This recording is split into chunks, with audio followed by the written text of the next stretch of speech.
जय श्री राधे कृष्ण।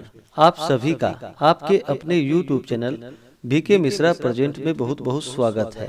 आइए आज आप सब जानेंगे वर्ष 2024 पौष मास कृष्ण पक्ष में प्रदोष का व्रत कब किया जा रहा है। तो जानेंगे व्रत के शुभ मुहूर्त के बारे में। इस दिन प्रदोष काल पूजन के लिए क्या समय होगा, पूजन विधि, व्रत महत्व, नियमों के बारे में। इसी प्रकार से ज्ञानवर्धक जानकारियाँ प्राप्त करते रहने के लिए चैनल पे अगर आप पहली बार आए हैं तो चैनल को लाल बटन दबा करके सब्सक्राइब करें, साथ में बेल आइकन घंटी को दबाएं ताकि वीडियो का नोटिफिकेशन आपको समय से मिलता रहे।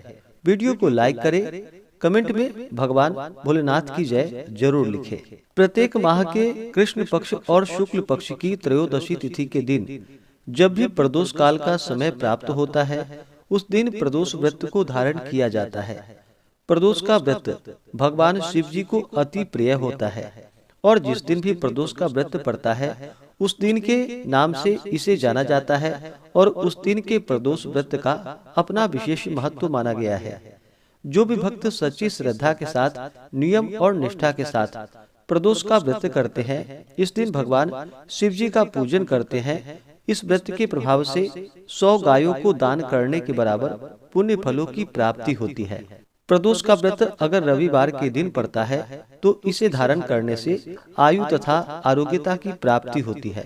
सोमवार के दिन अगर प्रदोष व्रत पड़े तो उस दिन के व्रत को धारण करने से अभीष्ट सिद्धि की प्राप्ति होती है। मंगलवार के दिन प्रदोष व्रत हो तो उस दिन के व्रत को करने से रोगों से मुक्ति और स्वास्थ्य लाभ की प्राप्ति होती है। बुधवार के दिन अगर प्रदोष व्रत पड़े तो उस दिन के व्रत को धारण करने से सर्व कामना सिद्धि के लिए बुध प्रदोष का व्रत किया जाता है। गुरुवार के दिन अगर प्रदोष व्रत हो तो उसे धारण करने से शत्रुओं का विनाश होता है तथा शत्रुओं पर विजय की प्राप्ति होती है। शुक्रवार के दिन प्रदोष व्रत धारण करने से सौभाग्य और स्त्री की समृद्धि के लिए शुक्र प्रदोष का व्रत किया जाता है। शनि प्रदोष व्रत को धारण करने से संतान लाभ की प्राप्ति होती है। प्रदोष का व्रत भगवान शिव जी को अति प्रिय होता है और इस दिन विशेष प्रकार से प्रदोष काल के समय में भगवान शिव जी का पूजन किया जाता है।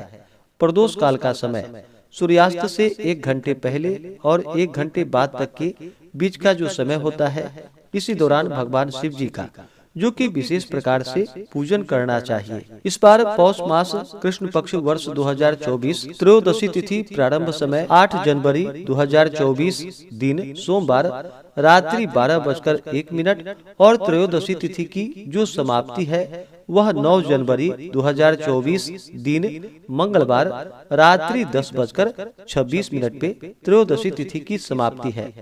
प्रदोष व्रत को जो कि इसे प्रदोष व्यापिनी ली जाती है, इस कारण से प्रदोष का व्रत 9 जनवरी 2024 दिन मंगलवार को सभी व्रत को धारण करेंगे।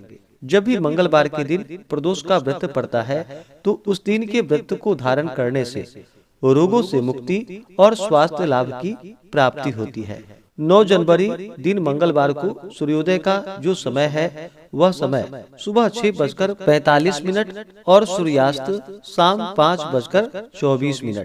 तो हमें प्रदोष काल पूजन के लिए जो समय प्राप्त हो रहा है 9 जनवरी को, वह समय शाम 4:24 से शाम 6:24 तक विशेष प्रकार से भगवान शिव जी का प्रदोष काल के समय में पूजन करे तो बड़ा ही पुण्य फलदायी होगा। राहु काल का जो समय होगा 9 जनवरी को, वह समय दोपहर 2:44 से शाम 4:04 तक होगा।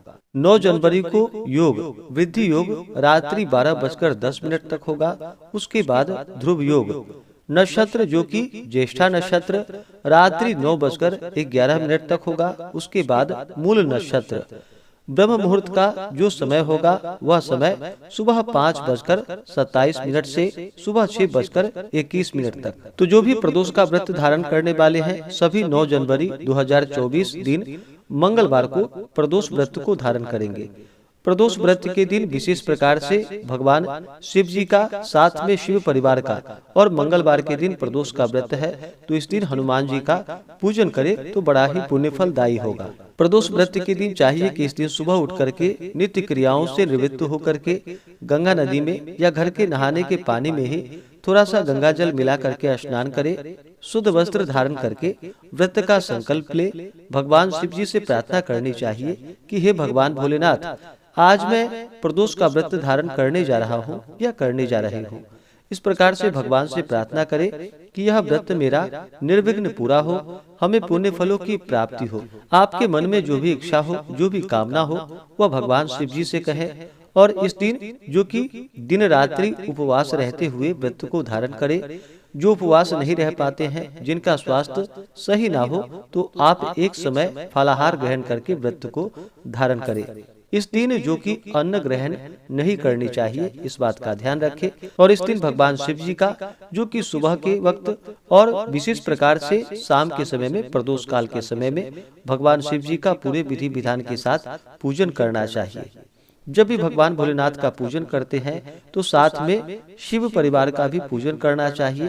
तो सबसे पहले भगवान गणेश जी का पूजन कर ले, क्योंकि किसी भी कार्यों में सबसे पहले भगवान गणेश जी का पूजन किया जाता है।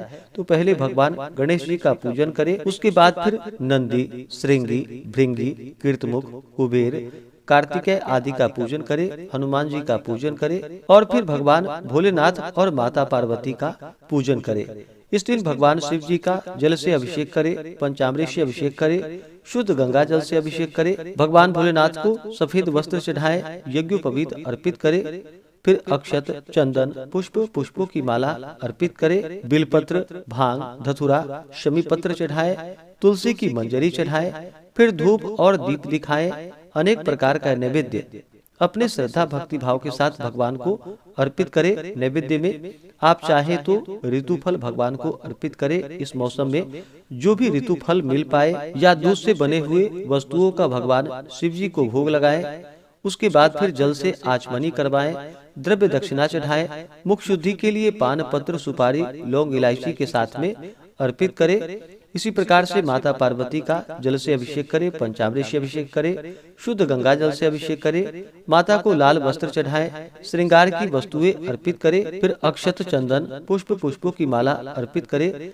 स्त्रियां माता पार्वती को सिंदूर चढ़ाए और पुरुष माता पार्वती को जो कि रोली अर्पित करे।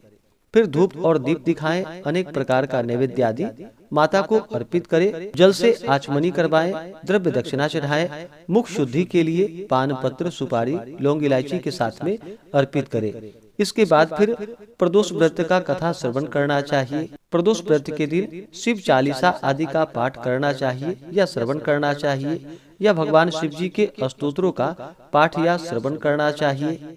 इससे भगवान भोलेनाथ अति प्रसन्न होते हैं। और फिर अंत में भगवान की आरती करनी चाहिए। भगवान शिव जी का जो कि आधा परिक्रमा ही किया जाता है, तो भगवान का आधा परिक्रमा करें। पूर्ण परिक्रमा भगवान शिव जी की नहीं की जाती है, इस बात का ध्यान रखें। व्रती को व्रत के दौरान जो कि किसी के ऊपर क्रोध नहीं करनी चाहिए, अपने मन में किसी के प्रति ईर्ष्या या द्वेष का भाव नहीं लाना चाहिए, ब्रह्मचर्य का पालन करना चाहिए। इस दौरान मांस, मदिरा, लहसुन, प्याज आदि का प्रयोग नहीं करना चाहिए। इस दिन ओम नमः शिवाय या श्री उमा महेश्वराभ्याम नमः इन मंत्रों का जप करना चाहिए। प्रदोष व्रत का पारण जो कि अगले दिन जाकर के सूर्योदय के बाद व्रत का पारण करना चाहिए।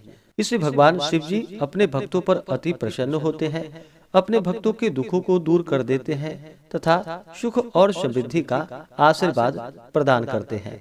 तो आशा करता हूँ कि यह जानकारी आपको अच्छा लगा हो। ऐसे ही ज्ञानवर्धक जानकारियाँ प्राप्त करने के लिए चैनल पे अगर आप नए हैं तो चैनल को लाल बटन दबा करके सब्सक्राइब करें, साथ में बेल आइकन घंटी को दबाएं ताकि वीडियो का नोटिफिकेशन आपको समय से मिलता रहे। वीडियो को लाइक करें, शेयर करें, सुखी रहें और स्वस्थ रहें। जय श्री राधे कृष्ण। धन्यवाद।